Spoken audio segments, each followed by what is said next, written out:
He didn't know a simple train ride would change the entire direction of his life. Alex had been drifting for months. He was stuck in a job he hated, wrestling with a dream he'd long given up on, and carrying a loneliness he never talked about because he always told himself, other people have it worse. He boarded the 7:42 train, just like every other morning, found his usual seat by the window, and prepared to melt into the background once again. But then, she sat down across from him. An older woman with elegant silver hair and a presence so calm it was almost startling. She looked directly at him, her eyes kind but knowing, and said, "You don't have to pretend. You look tired. But not the physical kind." Alex tried to force a smile, a polite dismissal, but she continued gently, her voice soft. "I know that look. It's the look of someone living a life that doesn't belong to them." He let out an awkward laugh. "You don't know me," he managed to say. She simply nodded. "No, I don't, but I know regret. I lived 20 years of my life doing what was safe, instead of what was meant for me."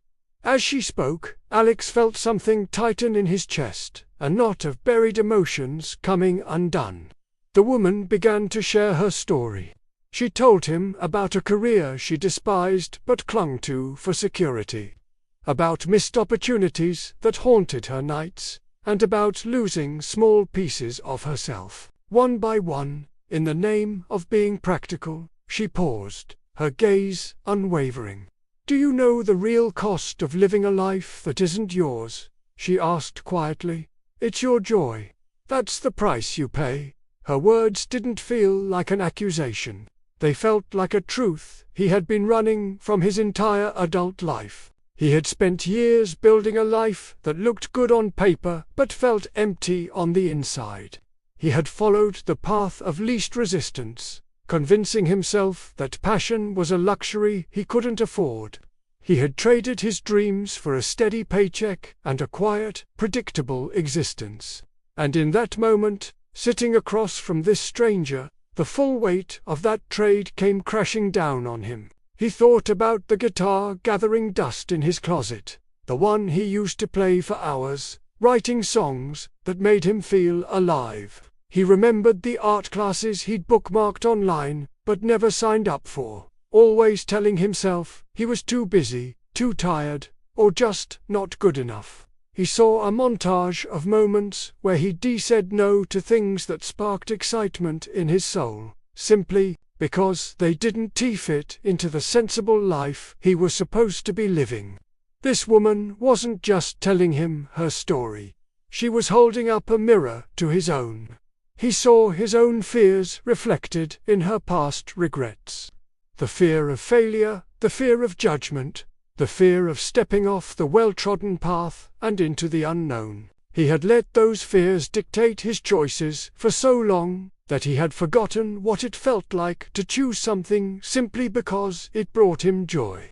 The train's automated voice announced his stop was approaching, breaking the spell. The woman placed a hand over her heart, a simple, powerful gesture.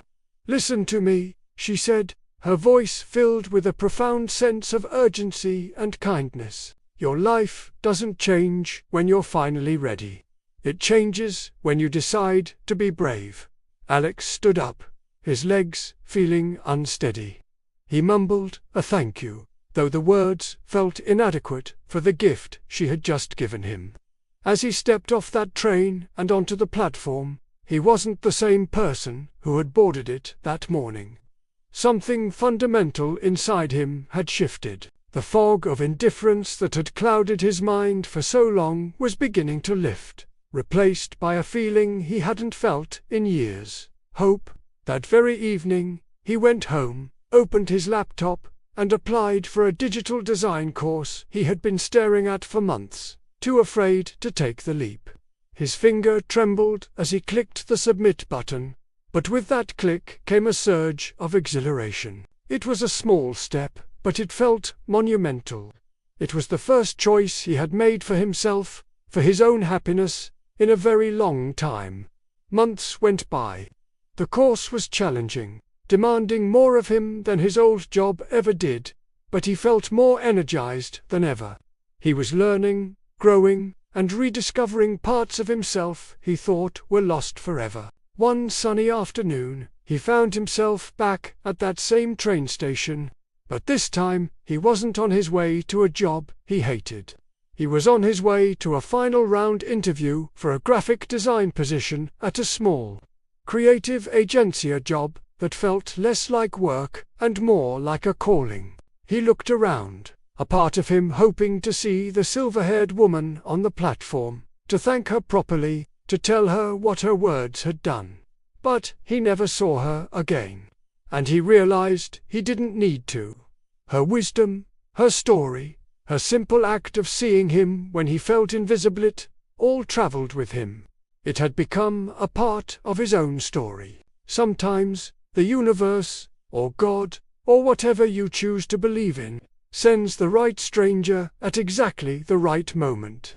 Not to give you all the answers, but to ask the right questions. To relight a flickering flame, and to gently set you back on the path you were always meant to walk. If you're feeling lost, remember, Alex, be open to the messengers that cross your path, and most importantly, find the courage to take that first brave step. Thanks for watching.